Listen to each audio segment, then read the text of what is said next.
বাংলাদেশে নিয়োগপ্রাপ্ত সিলেটে ভারতীয় হাইকমিশনার অনিরুদ্ধ বলেছেন, খুব শীঘ্রই ভারতের ভিসাগুলো বাংলাদেশিদের জন্য সচল করে দেওয়া হবে, স্বাভাবিক করে দেওয়া হবে। এটা আমরা যারা ইউরোপ কেন্দ্রিক কাজ করি আমাদের জন্য অত্যন্ত আনন্দের এবং খুশির সংবাদ।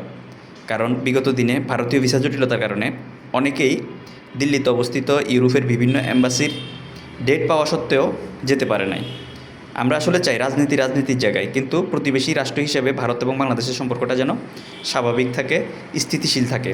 কারণ পলিটিশিয়ানরা হয়তো জ্বালাময় বক্তৃতা দিবেন, ওনাদের কিছু আসে যায় না, কিন্তু ভারত বাংলাদেশের সম্পর্ক খারাপ হইলে, যেহেতু ভারতের পেটের ভিতরে বাংলাদেশটা, এখানে কূটনৈতিক পর্যায়ে বিশেষ করে ইউরোপ কেন্দ্রিক যেসব এম্বাসিগুলো আছে বেশিরভাগই কিন্তু ভারতে।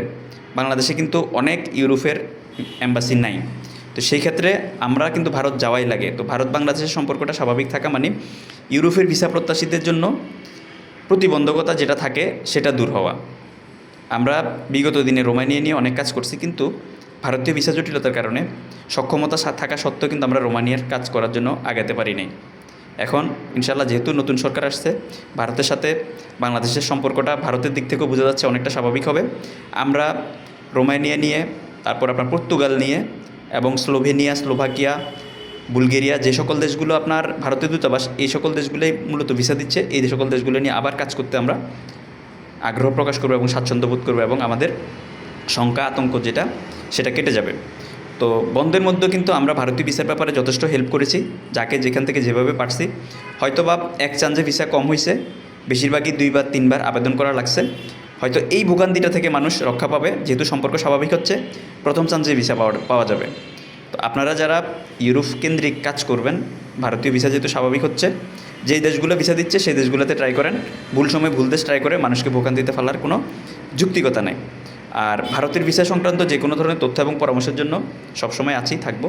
হোয়াটসঅ্যাপ নাম্বারে যোগাযোগ করলে রিপ্লাই পাবেন।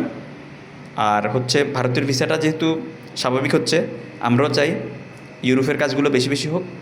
ইউরোপের অ্যাম্বাসিগুলো ফেস করার জন্য আর কোনো বাংলাদেশি ভাই যেন ভোগান্তির শিকার না হয়, আর কোনো বাংলাদেশি ভাই যেন দিল্লি থেকে অথবা কলকাতা থেকে অথবা বর্ডার থেকে বাংলাদেশে ফেরত না আসে, পুশব্যাক না করে। কারণ ইতিমধ্যে অনেকেরই বাজে অভিজ্ঞতা হয়েছে, বর্ডার থেকে কারণে ফেরত পাঠিয়ে দিচ্ছে, বাংলাদেশিদেরকে ঢুকতে দেয় নাই, অথবা দিল্লি এয়ারপোর্টে গেলে দিল্লি এয়ারপোর্ট থেকেও বিভিন্ন কারণে আপনার বাংলাদেশিদেরকে পুশব্যাক করছে।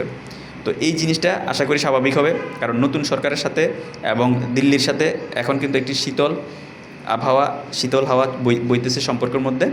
আশা করি ওনারা উভয় দেশেরই কূটনৈতিক পর্যায়ে বিগত দিনের ভুলগুলো, বিগত দিনের রেষারেষিগুলো ভুলে গিয়ে প্রতিবন্ধকতা বা কূটনীতিক যে হুমকি ধমকি, এগুলা সবার জায়গা থেকে ভুলে গিয়ে সম্পর্ক স্বাভাবিক করে উভয় দেশের নাগরিকদের জন্য চলাচলের পথটা যেন সুগম করে দেয়, এই প্রত্যাশায়। আল্লাহ হাফিজ। ভালো থাকবেন, ভালো রাখবেন। আসসালামু আলাইকুম রহমতুল্লাহ বরকাতুহু।